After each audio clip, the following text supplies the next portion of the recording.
Hi guys, welcome to my YouTube channel and today I'm going to share my pregnancy journey with all of you. So let's start the video. Hi guys, जब हमने decide किया कि हमें baby चाहिए we went to the doctor and उनसे share किया हमने सारी चीज़ें. Then she did some test on both of us and she told that everything is normal, you guys are quite young and आप लोग ट्राई करो conceive करने का एंड ये नेचुरली कंसीव हो जाएगा. आप लोग का एज बहुत सही है और टेस्ट रिजल्ट्स काफ़ी अच्छे हैं. But she gave me one medicine that is folic acid and you guys know that कि फॉलिक एसिड जो होता है वो बेबी के ग्रोथ के लिए बहुत सही होता है. इसलिए कंसीविंग टाइम पे हर डॉक्टर जो है वो लेडी को देता है folic acid. After 2 to 3 months दिसंबर का टाइम था और उस टाइम पे बीच में एक बार क्या हुआ कि मैं बहुत पैनिक हो गई थी कि अभी कुछ रिजल्ट नहीं आ रहा. So we went to the doctor again. So she told me that कि आप लोग स्ट्रेस नहीं लो, स्ट्रेस लेने से जो है ये और प्रोसेस जो है डिले हो जाएगा क्योंकि स्ट्रेस लेने से जो है एग की क्वालिटी और स्पर्म की क्वालिटी सही नहीं रहती है. इसलिए आप लोगों को हेल्दी फूड, हेल्दी लाइफस्टाइल अपनाना पड़ेगा and then only you guys are able to conceive. So उसके बाद दिसंबर का मंथ था एंड मेरा पीरियड्स का डेट था 6th of Jan. बट मुझे जो है पीरियड 6th of दिसंबर से ही स्टार्ट होने लगा. बट मुझे समझ में नहीं आता एट दैट टाइम कि मैं क्या करूँ, क्यों मुझे इतनी जल्दी पीरियड्स हो रहा है 10 days पहले. और जस्ट लाइक पीरियड्स पेन था वो, बिल्कुल मुझे लग रहा था कि इतनी जल्दी पीरियड्स आने वाला है मेरा. बट मैंने फिर इग्नोर किया कि चलो फिर कहते 2-3 दिन तक वो पेन रहा, कभी आता था कभी चला जाता था. वो ज़्यादा मैसिव पेन नहीं था बट हाँ हो रहा था पेन. फिर 28 या 29 तक वो पेन बिल्कुल ख़त्म हो गया. फिर मैं भी नॉर्मल हो गई, अपने नॉर्मल लाइफस्टाइल में हम लोग हो गए. फिर 6th of Jan आया, मैं वेट कर रही थी, मैं पीरियड्स का कोई भी दर्द नहीं हो रहा था. मैं सोच रही थी ये क्या हो गया अचानक से, पीरियड्स तो हो ही नहीं रहा मुझे.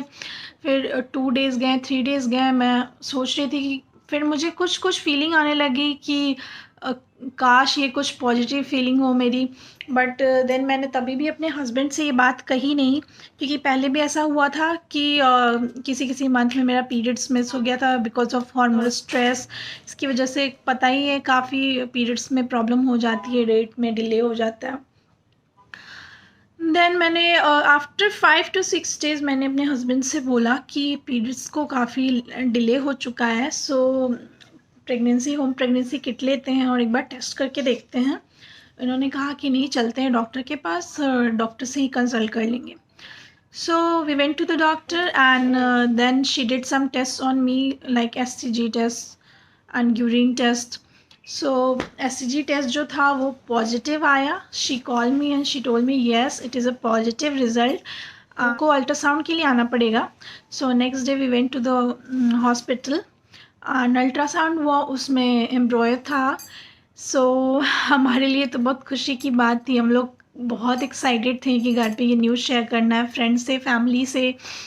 बट डॉक्टर ने हमें मना किया कि अभी आप लोग रुक जाओ, 10 days के बाद देखते हैं कि हार्ट बीट आता है बेबी में या नहीं, उसके बाद आप लोग अपनी फैमिली से शेयर कर सकते हो. सो वो 10 days जो था हमारा, उस समय हम लोग को ऐसा फील हो रहा था, एक्साइटमेंट थी कि कब हम लोग अपनी फैमिली को बताएं या फिर किसी से शेयर करें वो फीलिंग. मुझसे ये तो फिर भी ऑफिस चले जाते थे, मुझे घर पे रहता लगा कैसे बताऊं, मैं सबको शेयर करूं. बट डॉक्टर ने मना किया था इसलिए मैं शेयर नहीं कर पा रही थी. देन वो दिन आया अल्ट्रासाउंड के लिए, मैं गई अंदर, डॉक्टर ने बुलाया एंड जब उसने हार्ट बीट सुनाया, मतलब मेरे तो अभी भी गूज बम्स आ रहे हो. उस समय गूज बम्स आ गए थे मेरे को. लाइक ऐसी फीलिंग थी, I can't just express that feeling over here because वो फीलिंग जो होती है वो एक मदर ही समझ सकती है. फर्स्ट टाइम, क्योंकि सिर्फ मदर ही सुन पाती है, मेरे हस्बैंड भी नहीं सुन पाए थे, वो बाहर ही बैठे हुए थे. और हार्ट बीट था और डॉक्टर ने मुझे कंग्रेचुलेट किया और मुझे इतना अच्छा लगा उस समय. और मैं बाहर निकली और अपने हस्बैंड को बताया, डॉक्टर ने मेरे हस्बैंड को भी कंग्रेचुलेट किया. फिर हम लोग घर पे आए, अपनी फ्रेंड्स एंड फैमिली से ये न्यूज़ शेयर किया. सब लोग इतने खुश हुए कि चलो फाइनली कोई हैप्पी न्यूज़ हो रही है हमारे घर में. बट देन मेरी प्रेगनेंसी जर्नी स्टार्ट हुई एंड फर्स्ट 3 मंथ्स जो है मैं तो यहाँ पे अकेले ही मैनेज कर रही थी सब। फैमिली तो मेरी घर पे थी यहाँ अबू धाबी में। हस्बैंड ऑफिस चले जाते थे, घर पे मैं रहती थी वैसे। तो मैं अकेले ही मैनेज कर रही थी। फर्स्ट 3 मंथ्स तो मुझे काफ़ी ब्लोटिंग रही। कभी कुछ खाने का अच्छा मन नहीं कर रहा था मेरा। भूख ही नहीं लगती थी, बिल्कुल भी नहीं भूख लग रही थी मुझे। देन बट यस, मुझे मीठा खाने का मन होता था कभी कभी, लाइक पेस्ट्री और समथिंग लाइक मिठाई और स्वीट्स और चॉकलेट्स और इन सब चीज़ों की बहुत क्रेविंग हुई मुझे 3 मंथ्स में। तो मेरे हस्बैंड जब भी ऑफिस से आते थे मैं उन्हें कॉल कर देती थी, वो लेकर आ जाते थे। और बहुत इम्पॉर्टेंट चीज़ जो है, मैं जो है वो नारियल पानी जो होता है ग्रीन वाला, वो मैं डेली लेती थी मॉर्निंग में। देन 3 मंथ्स किसी तरह हो गया क्रॉस। उसके बाद मैं जब भी जाती थी हर मंथ में डॉक्टर के पास जाना होता था 2 टाइम्स। सो जब भी जाती थी डॉक्टर के पास मेरा वेट बढ़ता जा रहा था, वेट बढ़ता जा रहा था। फिर मैंने उस समय इग्नोर किया। देन 3 मंथ्स के बाद 4th मंथ में थोड़ा थोड़ा टमी बाहर आना स्टार्ट हो गया था मेरा। एंड 4th मंथ अप्रैल के एंड में मैं गई अपने डॉक्टर के पास। उन्होंने सब कुछ टेस्ट वगैरह किया, सब कुछ नॉर्मल था। देन क्या हुआ कि एक सैड न्यूज़ ये हुई कि मेरे डॉक्टर जो है वो अबू धाबी छोड़ के हमेशा के लिए इंडिया जा रही थी। तो उन्होंने मुझसे ये बातें कि अभी तृप्ति, अभी तुम्हारे लिए तो मैं वेट नहीं कर सकती, अभी आपका बहुत ही टाइम है डिलीवरी के लिए। एंड मैं उनको बोल रही थी कि प्लीज़ आप अभी मत जाओ, मेरा डिलीवरी हो जाएगा उसके बाद, क्योंकि मुझे उन पे ट्रस्ट था बिल्कुल और मैं एकदम सडनली डॉक्टर चेंज नहीं कर सकती थी एट दैट टाइम, क्योंकि उनसे थोड़ा सा क्लोजनेस या अपनापन जो भी कहो वो हो गया था। अच्छे से बात करती थी बहुत सही से, मैं जा रही हूँ। तो फिर थोड़ा सा अपसेट हो गए थे हम लोग कि फिर बट उन्होंने एक डॉक्टर का नाम सजेस्ट किया जो कि दूसरे हॉस्पिटल में, वो हमारे घर से बिल्कुल पास में था। और जहाँ वो हॉस्पिटल था पहला वाला, वो बहुत दूर पड़ता था। तो इन्होंने कहा कि यहीं पे देखते हैं। सो उन्होंने एक डॉक्टर का नाम सजेस्ट किया and she is also from India. So हम लोग उनके पास गए फिर मई में एंड सबको सारी बातें बताएं। Trust me, she is also very nice person and वो इतनी हेल्पफुल हैं। और मैं तो अभी तक उनसे बात करती हूँ, किसी की कोई भी प्रॉब्लम हो जाती है तो मुझे वो एज अ मदर है, एज अ मेरे लिए मीन्स वो सब कुछ। मैं यहाँ पे, मेरी मम्मी तो थी नहीं उस टाइम पे, मुझे मम्मी की याद आती थी, बट जब मैं उनसे बात कर लेती थी तो मुझे बहुत अच्छा लगता था कि वो इतने अच्छे से बिहेव करती थी। जब भी जाती थी, हाँ तृप्ति सही से खाना खाओ, सब कुछ अच्छे से। उनके बिहेवियर में थोड़ा सा भी रूडनेस या फिर कुछ नहीं था, वो बहुत अच्छे से बिहेव करती थी मेरे साथ। सारी चीज़ें डिटेल में मुझे भी, मेरे हस्बैंड को, दोनों को बहुत अच्छे से समझाती थी। Then 5th month crossed, 6th month जब आया तो मेरा वेट काफ़ी गेन हो चुका था, मैं एकदम ऐसी हो गई थी।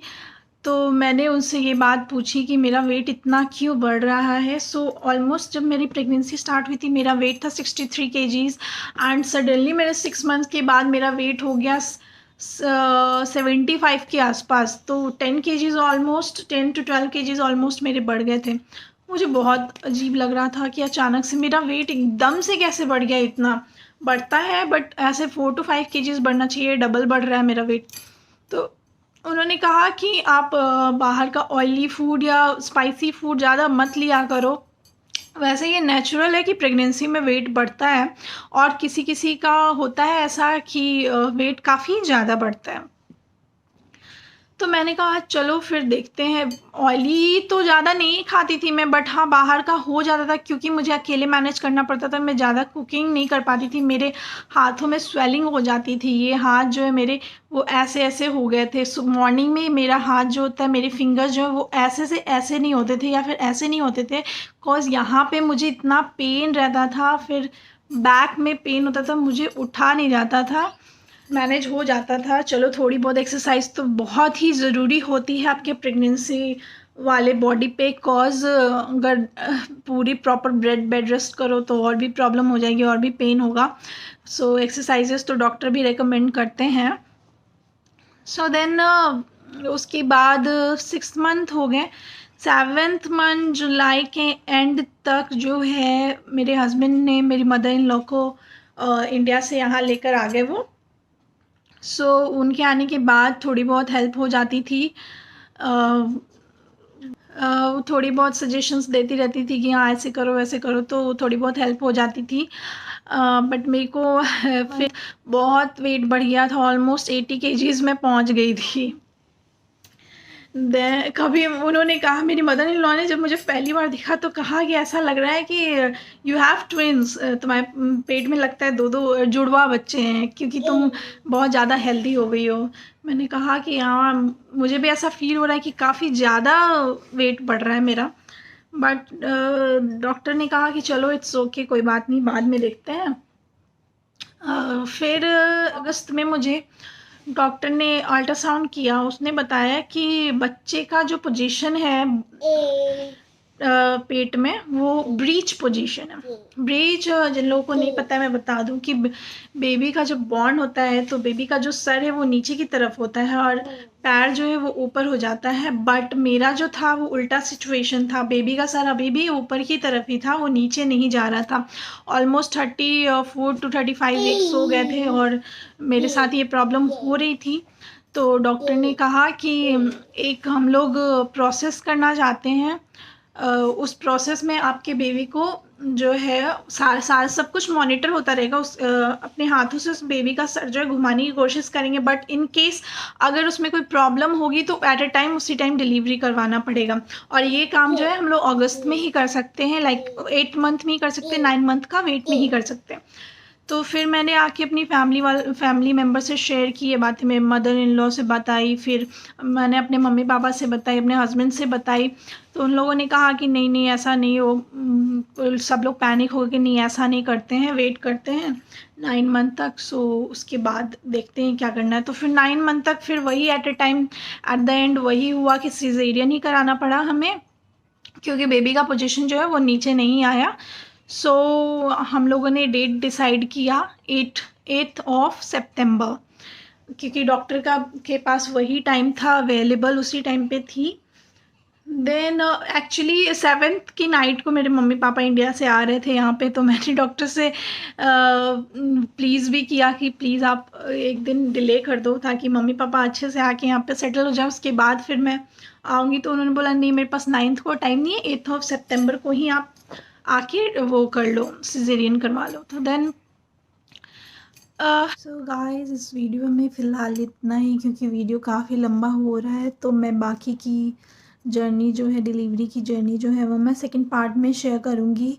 सो आप लोग प्लीज़ मेरे वीडियो को लाइक करो, मेरे चैनल को सब्सक्राइब कर दो एंड प्लीज़ शेयर करो अपने फ्रेंड्स एंड फैमिली के। Till then bye bye, thank you.